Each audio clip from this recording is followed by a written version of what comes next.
নমস্কার বন্ধুরা, PPD easy কুকিংয়ে আপনাদের সকলকে স্বাগত। শীত চলে গেছে, তবে এখনও বাজারে প্রচুর ফুলকপি পাওয়া যায়। তাই আজকে একটা ফুলকপির ভিন্ন ধরনের রেসিপি নিয়ে চলে এলাম। আমার আজকের রেসিপি সম্পূর্ণ নিরামিষ ফুলকপির পরোটা।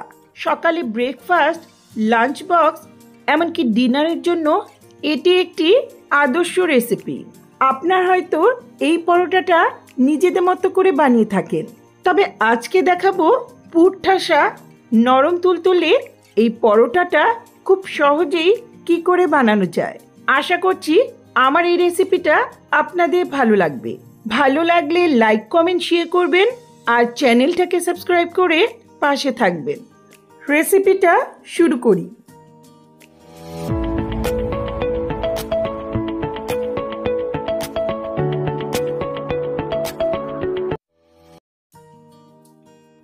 ফুলকপির স্টাফিং বানানোর জন্য এখানে 600 থেকে 700 গ্রামের মতো ফুলকপি বড় বড় করে কেটে ভালো করে ধুয়ে নিয়েছি।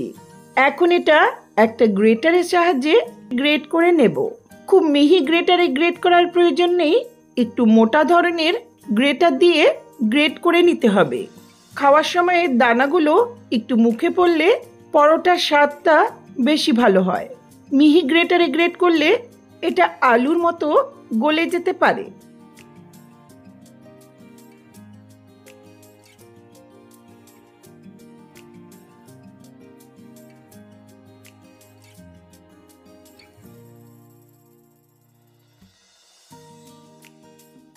এগুলো গ্রেট করা হলে চলে যাচ্ছি রান্নার ধারে। গ্যাসে একটা কড়াই বসিয়ে 2-3 টেবিল স্পুনের মতো সাদা তেল ভালো করে গরম করে নিচ্ছি। চাইলে সর্ষের তেলেও রান্নাটা করা যাবে। তেল ভালো করে গরম হলে এখন এতে দিচ্ছি 1/2 টিস্পুন গোটা জিরে। জিরেটা কয়েক সেকেন্ড ভেজে নিয়ে দিচ্ছি 1/2 টিস্পুনের মতো হিং। নিরামিষ রান্নায় সামান্য একটু হিং দিলে খেতে ভালো লাগে।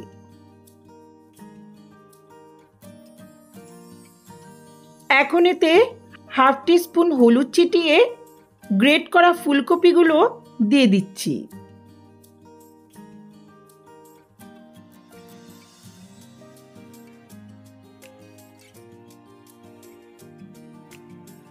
একই সঙ্গে দিচ্ছি সামান্য একটু লবণ। ফোড়নে আদাটা দিতে ভুলে গেছিলাম। ফুলকপিটা একটু সাইড করে 1 টেবিল স্পুনের মতো গ্রেট করা আদা দিচ্ছি। আদাটাকে কড়াইয়ের এক পাশে একটু নেড়ে নিচ্ছি।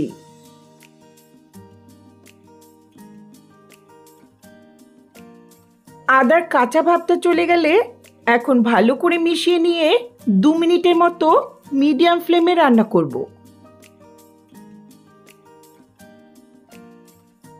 2 মিনিট রান্না করার পর এখন এতে কিছুটা কুচনো কাঁচা লঙ্কা দিচ্ছি।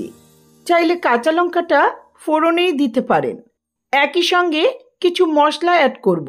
দিচ্ছি 1 টিস্পুন করে জিরের গুঁড়ো, ধনের গুঁড়ো আর 1/2 টিস্পুন করে আমচুর পাউডার, গরম মশলা পাউডার আর সামান্য একটু লাল লঙ্কার গুঁড়ো।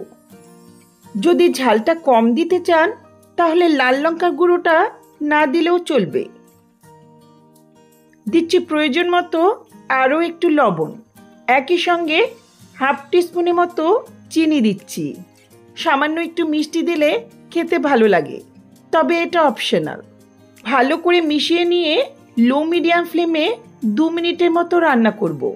চাইলে মশলার মধ্যে সামান্য একটু ভাজা মশলা অ্যাড করা যাবে।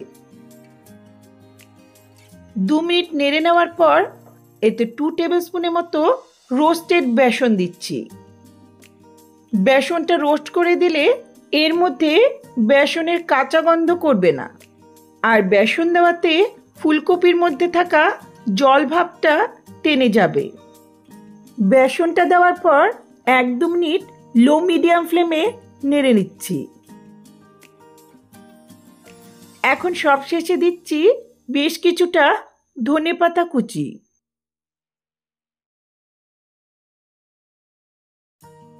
আর রান্না করার প্রয়োজন নেই। খুব ভালো করে একটু মিশিয়ে নিয়ে গ্যাসের ফ্লেমটা অফ করে পুরটাকে একটা প্লেটে তুলে ঠান্ডা করে নেব। পরোটাটা বানানোর আগে পুরটা অবশ্যই ভালো মতো ঠান্ডা করে নিতে হবে, তা না হলে পরোটাটা ফেটে যেতে পারে।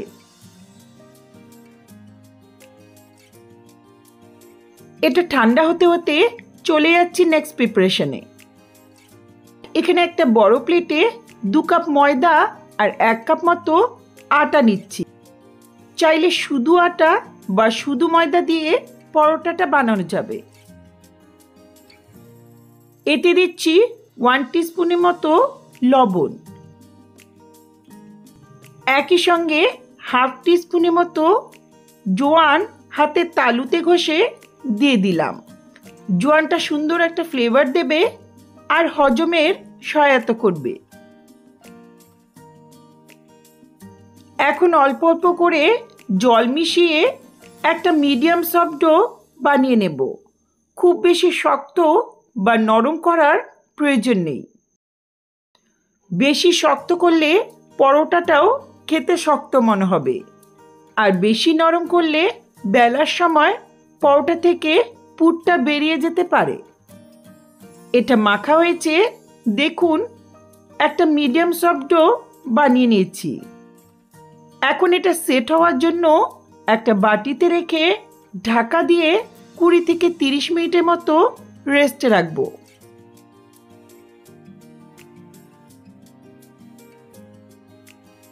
20-30 মিনিট পর এখন এটাকে খুব ভালো করে আরেকবার মুথে নিচ্ছি।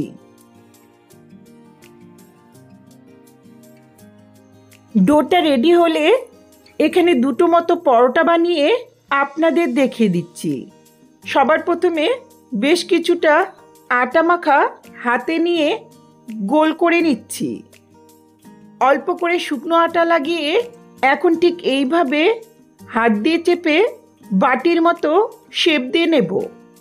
এটা বানানোর সময় খেয়াল রাখতে হবে যাতে সাইড থেকে একটু পাতলা হয় আর মাঝের অংশটা একটু মোটা থাকে। এখন এর মাঝে অল্প একটু পুর ভরে নিচ্ছি। পরোটার মধ্যে পুরটা বেশি হলে খেতে ভালো লাগে, তবে আপনাদের বেলার সুবিধে মতো যতটা সম্ভব পুর ভরতে পারেন। এখন সাইড থেকে ভাঁজ করে এটাকে ভালো করে সিল করে নেব।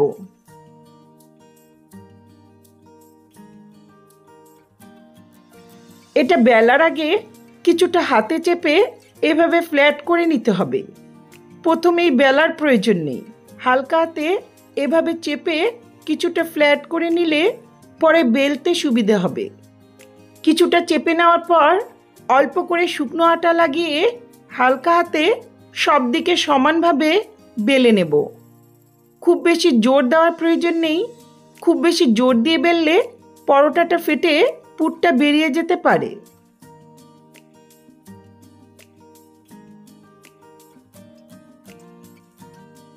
একটা বানানো হয়েছে, দেখুন আমি যতটা সম্ভব পাতলা করে বেলে নিয়েছি।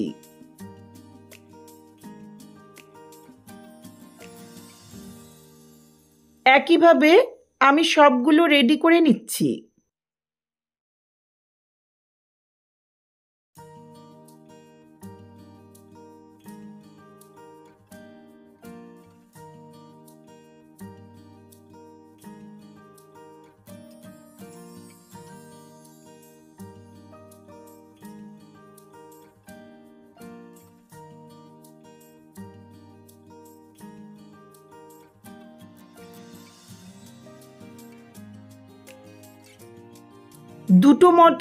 দুটো মতো পরোটা বেলে নিয়েছি।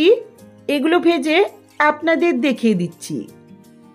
গ্যাসের আঁচে একটা তাওয়া গরম করে এর ওপর একটা পরোটা ভাজার জন্য দিয়ে দিলাম। মিডিয়াম ফ্লেমে কয়েক সেকেন্ড এক পাশটা ভেজে নেব। এক পাশটা হালকা একটু ভাজা হলে এখন উল্টে নিয়ে অপর পাশটাও কয়েক সেকেন্ড মিডিয়াম ফ্লেমে ভাজবো। প্রথমেই কিন্তু তেল দেওয়ার প্রয়োজন নেই।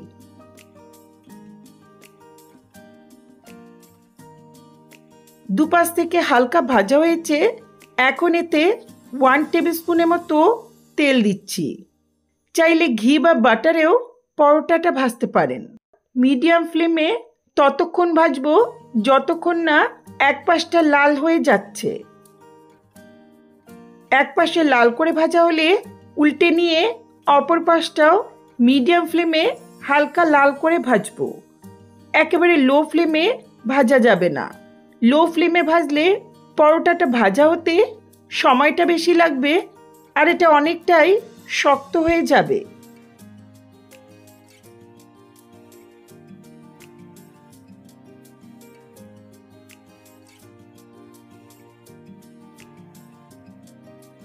কয়েকবার উল্টে পাল্টে দুপাশ থেকে লাল লাল করে ভেজে নিয়েছি।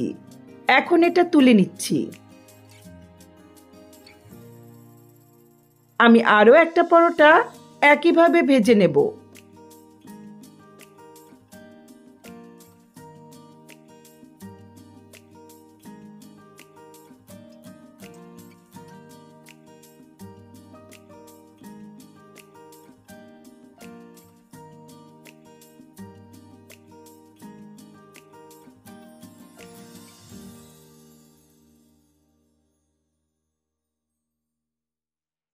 তৈরি হয়ে গেল দারুণ স্বাদের ফুলকপির পুর ভরা গরম গরম পরোটা। সকালে ব্রেকফাস্ট, লাঞ্চ বক্স, এমনকি ডিনারের জন্যও এটি একটি আদর্শ রেসিপি। এই পরোটাটা কোনো কিছু ছাড়া এমনি সার্ভ করা যাবে। আমি সার্ভ করেছি বাদাম আর কাঁচা টমেটোর চাটনি, টমেটো সস আর স্যালাড দিয়ে। সম্পূর্ণ নিরামিষ হলেও এর স্বাদ কিন্তু মুখে লেগে থাকার মতো। এখানে একটা পরোটা চিড়ে দেখিয়ে দিচ্ছি, দেখেই বুঝে গেছেন কতটা পারফেক্ট হয়েছে। ভেতরটা কিন্তু একেবারে পুরে ঠাসা। তাহলে অবশ্যই ট্রাই করে দেখবেন আর আমাকে কমেন্টসে জানাবেন কেমন লাগলো আমার এই রেসিপি। আমার ভিডিও ভালো লাগলে লাইক, কমেন্ট, শেয়ার করবেন। চ্যানেলটাকে সাবস্ক্রাইব করে পাশে থাকা বেল আইকনটা অবশ্যই প্রেস করবেন যাতে আমার ভিডিওর নোটিফিকেশনগুলি আপনাদের কাছে সহজেই পৌঁছে যায়। ধন্যবাদ।